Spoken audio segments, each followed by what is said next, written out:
எல்லாருக்கும் வணக்கம்.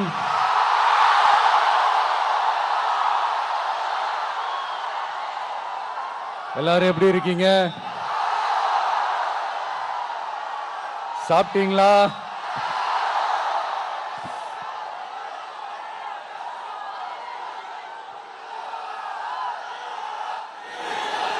அண்ணா அவர்களுக்கு ஒரு வணக்கம், பெரியார் அவர்களுக்கு ஒரு வணக்கம். இப்ப நான் எந்த மண்ணில் நின்னுட்டு இருக்கிறேன் தெரியுமா?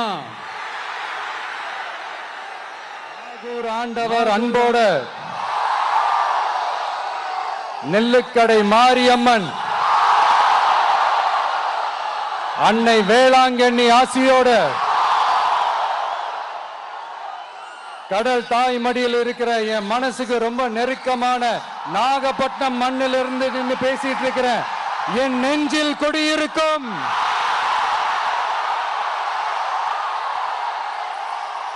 உங்கள் அனைவருக்கும்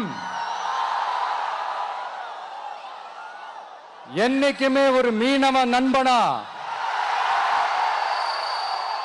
இருக்கிற இந்த விஜயோட அன்பு வணக்கங்கள். இந்த கப்பல் இருந்து வந்து இறங்குற இந்த பொருட்களை எல்லாம் விற்கிறதுக்காக அந்த காலத்துல அந்தி கடையெல்லாம் நாகப்பட்டினத்தில் இருக்கும்னு கேள்விப்பட்டிருக்கிறேன். மீன் பிடிக்கிற தொழில், மற்ற தொழில்கள், இந்த விவசாயம், எந்த பக்கம் திரும்பினாலும் எப்படி பார்த்தாலும் உழைக்கிற மக்கள் இருக்கிற ஊர் தான் நம்ம நாகப்பட்டினம் ஊர். மத வேறுபாடே இல்லாத, அனைவருக்கும் பிடித்து போன, மத சார்பின்மைக்கு எடுத்துக்காட்டாக வாழ்ற உங்கள் அனைவருக்கும் மீண்டும் என்னுடைய சிரம் தாழ்ந்த ஸ்பெஷல் வணக்கங்கள். இந்த தமிழ்நாட்டில் இந்த மீன் ஏற்றுமதியில் 2வது இடத்துல இருக்கிறது நம்ம நாகப்பட்டினம் ஹார்பர் தான். ஆனா அங்க நவீன வசதிகளோட இந்த மீன் பதப்படுத்துற இந்த மாடர்ன் தொழிற்சாலைகள்லாம் இல்லை. அது மட்டும் இல்ல, இந்த அடிப்படை வசதிகள் கொண்ட இந்த வீடுகள்லாம் இல்லாம ரொம்ப அதிகமா இந்த குடிசை பகுதிகள் இருக்கிற ஊரும் நம்ம நாகப்பட்டினம் ஊரு தான்.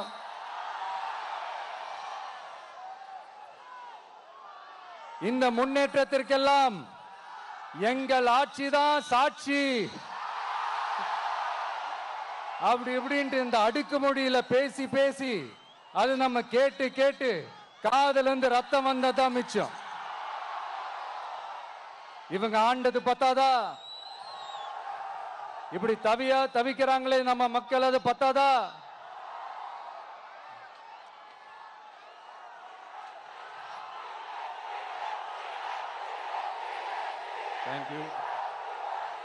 தேங்க்யூ. இந்த இலங்கை கடற்படையால நம்ம மீனவர்கள் தாக்கப்படுறதையும், அதுக்கான காரணத்தை பத்தியும், அதுக்கான தீர்வை பத்தியும் நான் மதுரை மாநாட்டிலே நான் பேசியிருந்தேன். அது ஒரு தப்பா? மீனவர்களுக்காக குரல் கொடுக்கறதும் அவங்களோட நிக்கிறதும் நம்மளுடைய கடமை, நம்மளுடைய உரிமை. நான் என்ன இன்னைக்கு நேத்தாங்க அவங்களுக்காக குரல் கொடுக்கிறேன். இதே நாகப்பட்டினத்துல 14 வருஷத்துக்கு முன்னாடி 2011 February 22 இதே நம்ம மீனவர்கள் தாக்கப்பட்டதை கண்டிச்சு ஒரு பொதுக்கூட்டம் ஒண்ணு நடத்தணும் இல்லையா? இந்த விஜய் களத்துக்கு வர்றது ஒண்ணு புதுசு இல்ல கண்ணா. எப்போ வந்தாச்சு.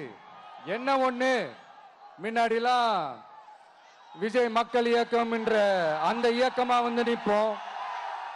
இப்ப தமிழக வெற்றி கழகம் என்ற அந்த ஒரு அரசியல் இயக்கமா வந்து நிக்கிறோம். அவ்வளவுதான் வித்தியாசம். அன்னைக்கும் சரி, இன்னைக்கும் சரி, இனிமேலும் சரி, மக்களுக்காக மக்களோட நிக்கிறது தான். இது புரிய வேண்டியவங்களுக்கு புரிஞ்சா சரி.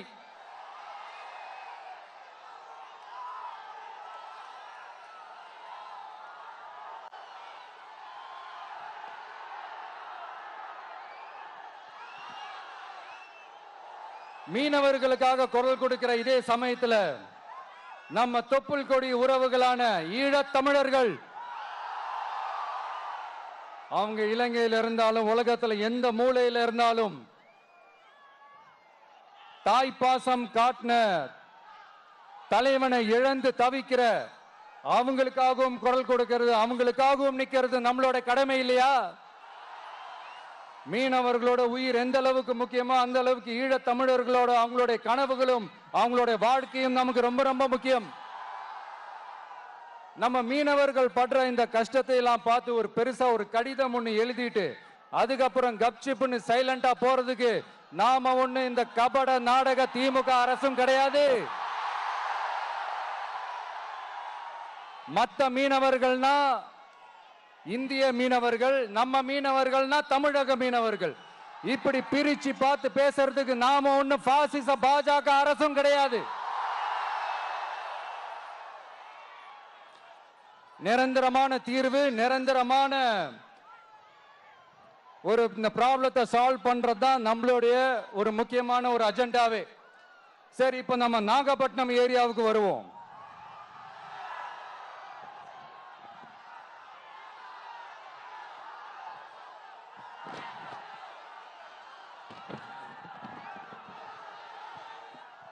இங்க இருக்கிற மண் வளத்தை பாதிக்கிற இறால் பண்ணைகளை முறைப்படுத்தணும். அப்பதான் மீனவர்களோட வாழ்வாதாரமும் விவசாயிகளோட வாழ்க்கையும் பாதிக்காம இருக்கும். கடலோர கிராமங்கள்ல மீன் அரிப்புல இருந்து பாதுகாக்கிற அலையாத்தி காடுகளை அழிக்கிறத பத்தி தடுத்து நிறுத்தி அதுக்கு ஒரு வழி பண்ண வேண்டிய அரசாங்கத்துக்கு இதை விட ஒரு முக்கியமான ஒரு வேலை ஒண்ணு இருக்கு. அது என்ன தெரியுமா? சொந்த குடும்பத்தோட வளர்ச்சியும் சொந்த குடும்பத்தோட சுயநலமும் தான் அந்த முக்கியமான வேலை. இங்க இருக்கிற மக்களுக்கு குடிக்க தண்ணி இல்லாம தவிக்கிறாங்க. அதுக்கு தீர்வா காவிரி தண்ணியை கொண்டு வரலாம், மக்களோட தாகத்தை தீர்க்க. கொண்டு வந்தாங்களா?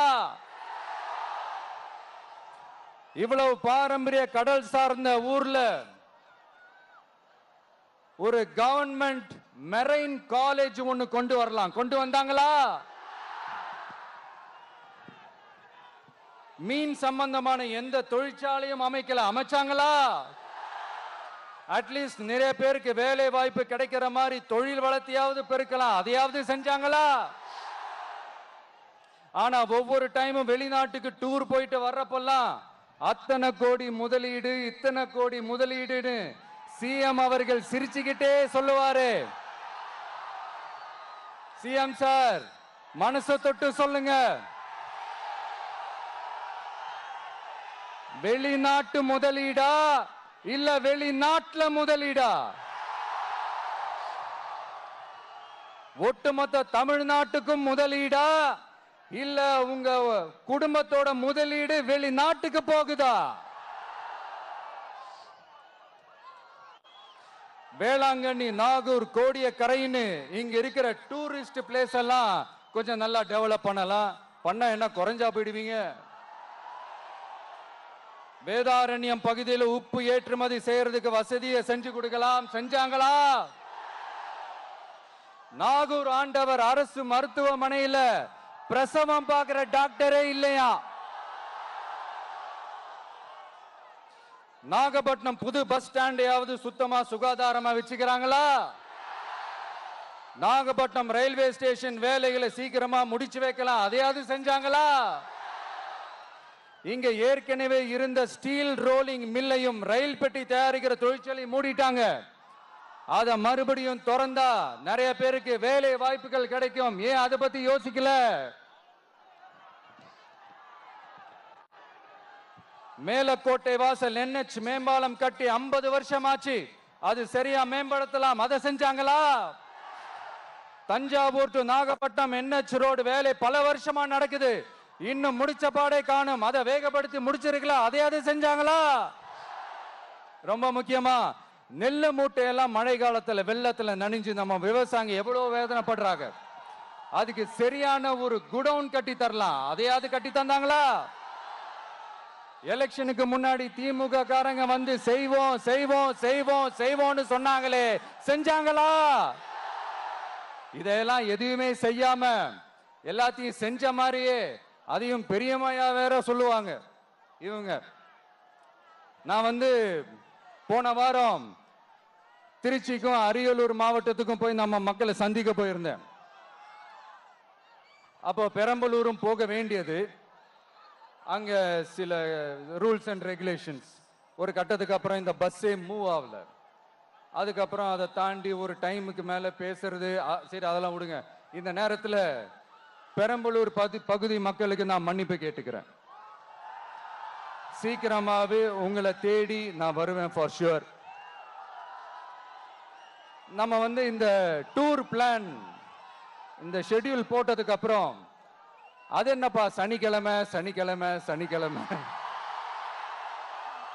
அப்படின்னு ஒன்று ஸ்டார்ட் ஆச்சு. அது ஒன்றும் இல்லை, உங்க எல்லாரையும் பார்க்கும்போது உங்களுக்கு எந்த விதமான டிஸ்டர்பன்ஸும் இருந்துடக்கூடாது.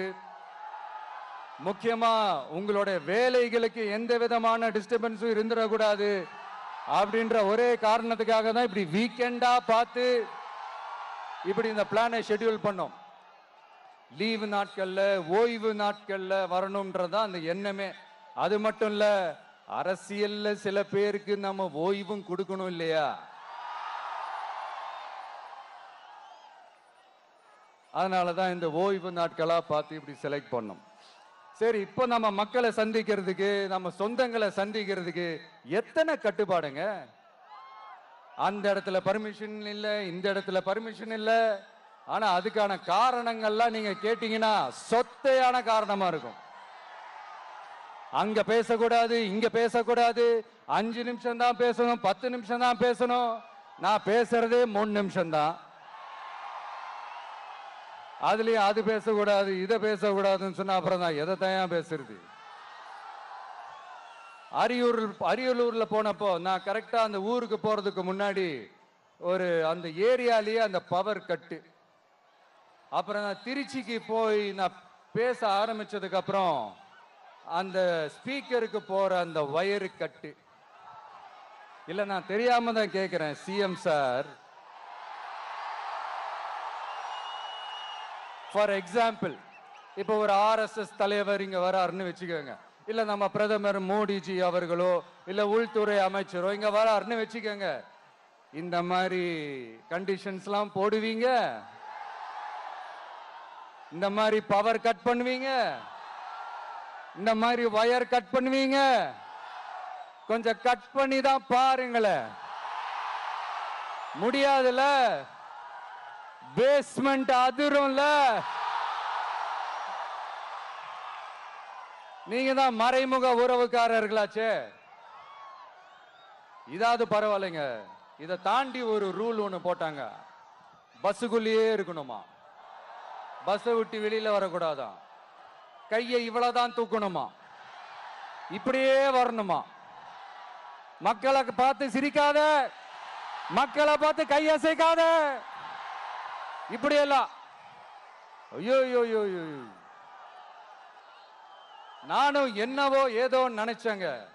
செம்ம காமெடியா இருக்குங்க. I am just enjoying like anything. நேரடியாவே கேட்கிறேன், சிஎம் சார் மிரட்டி பாக்குறீங்களா? அதுக்கு இந்த விஜய் ஆள் இல்ல சார், அதுக்கு நாம ஆள் இல்ல சார்.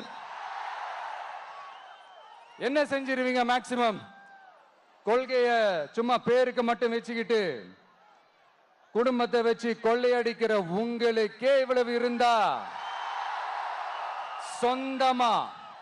சொந்தமா உழைச்சி சம்பாதிச்ச எனக்கு எவ்வளவு இருக்கும்?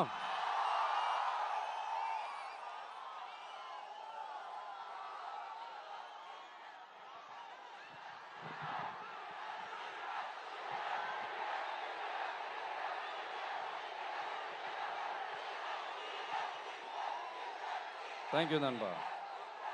என்ன நாங்க பெருசா கேட்டுவிட்டோம்? மக்கள் நிம்மதியா ஃப்ரீயா நின்று பார்க்கறதுக்கு ஒரு இடம், அதை நாங்க தேர்வு செஞ்சு அதுக்கு பர்மிஷன் கேட்கிறோம். ஆனா நீங்க என்ன பண்றீங்க? அந்த இடத்தையெல்லாம் விட்டுட்டு நெருக்கடியோட, மக்கள் நெருக்கடியோட எங்கெல்லாம் நிப்பாங்களோ அந்த இடமா பார்த்து செலக்ட் பண்ணி தரீங்க. உங்க எண்ணம் தான் என்ன சார்?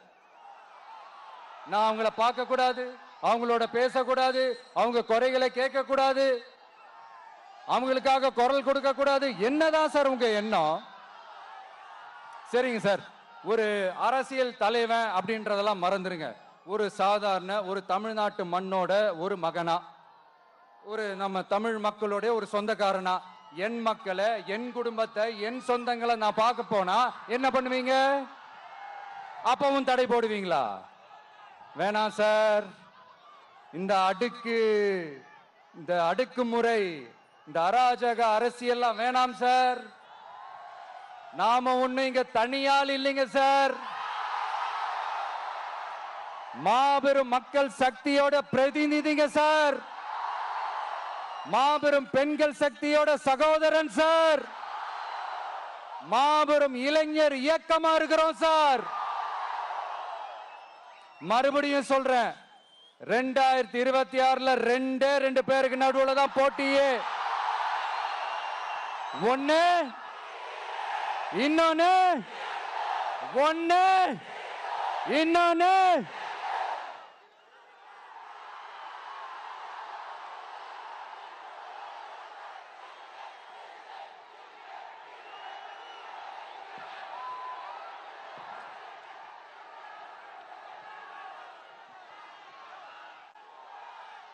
இந்த பூச்சாண்டி வேலையெல்லாம் காட்டுறதை விட்டுட்டு தில்லா கெத்தா நேர்மையா எலெக்ஷனை சந்திக்க வாங்க சார். பார்த்துடலாம் சார். கொள்கையை பேருக்கு மட்டும் வச்சுக்கிட்டு குடும்பத்தை வச்சு தமிழ்நாட்டை கொள்ளையடிக்கிற நீங்களா, இல்ல தமிழ்நாட்டில் இருக்கிற ஒவ்வொரு வீட்டுக்குள்ளேயும் ஒருத்தனா இருக்கிற நானா, இந்த விஜயா? பார்த்துடலாம் சார். இனிமேலும் இந்த தடைகள்லாம் போட்டீங்கன்னா நான் நேரடியா மக்கள்கிட்டயே பர்மிஷன் கேட்டுருவேன். மக்களே நீங்க சொல்லுங்க, நான் உங்களை பார்க்க வரக்கூடாதா? நான் உங்களோட பேசக்கூடாதா? உங்க குறைகளை நான் கேட்க கூடாதா? உங்களுக்காக நான் குரல் கொடுக்க கூடாதா? இப்படி நமக்கு தடையா போடுறாங்களே, இந்த திமுக அரசு மறுபடியும் ஆட்சிக்கு வரணுமா? உங்க நல்லதுக்காக நம்ம உங்க டிவிக்கு ஆட்சி அமையணுமா? சத்தமா சத்தமா கேட்டுச்சா மை டியர்? ஏன்பா, நான் தான் அப்பவே சொன்னல, அவருக்கு ஆசையா பாசமா கூப்பிட்டா பிடிக்க மாட்டேங்குது. ஏன்பா மறுபடியும்? கேட்டுச்சா சிஎம் சார்?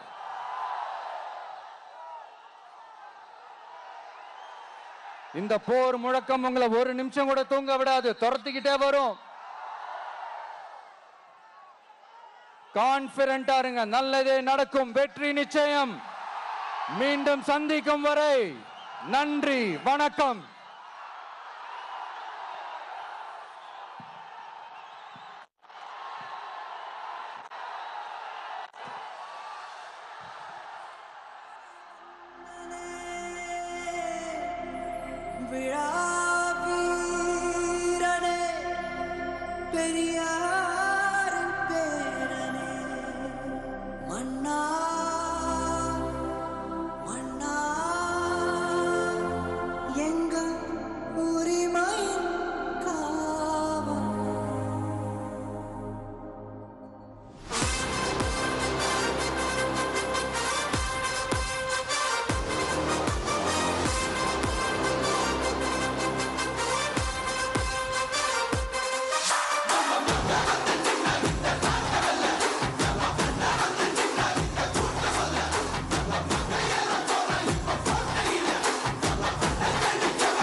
விஜய் உயிரன வரனா, விஜய்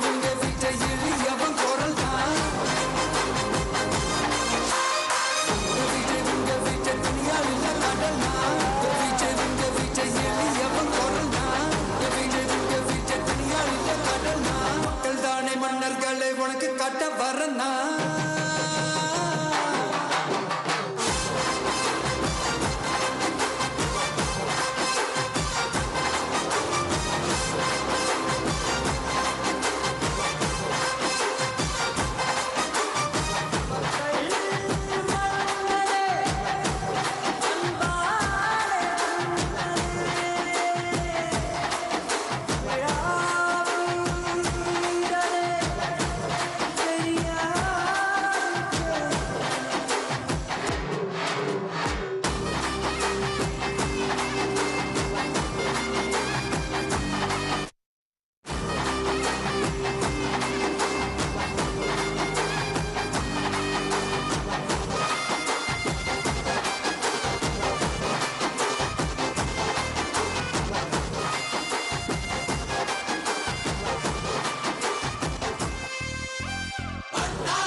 விஜய் உயிரன வரனா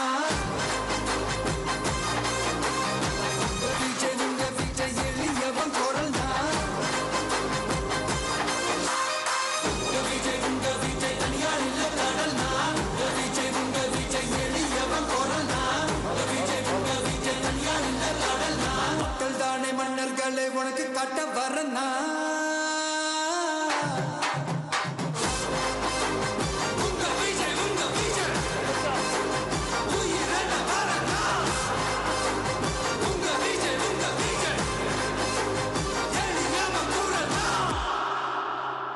உங்க விஜய் நான் வரேன் வண்டி நவுத்துறேன்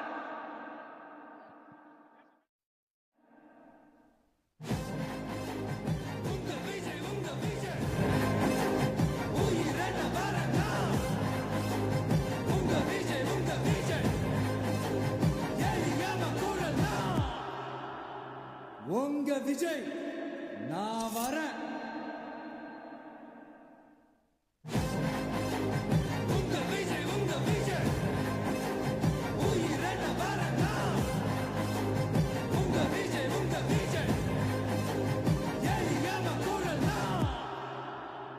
உங்க விஜய் நான் வரேன்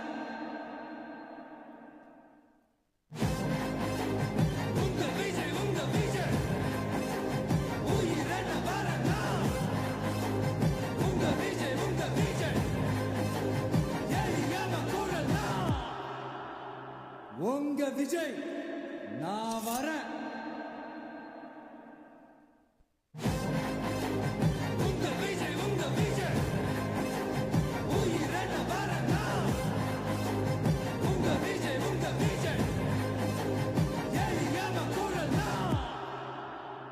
உங்க விஜய் நான் வரேன்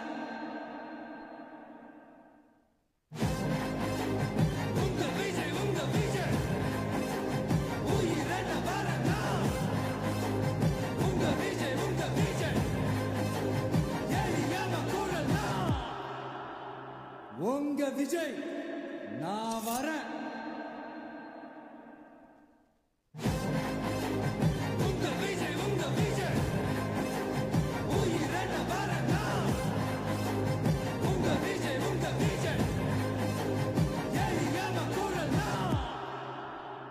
உங்க விஜய் நான் வரேன்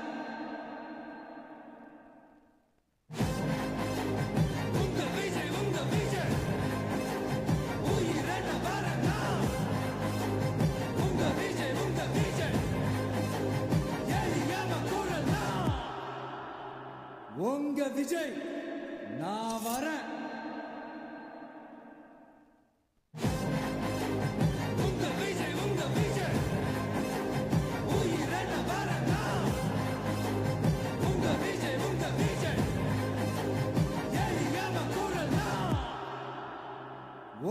விஜய்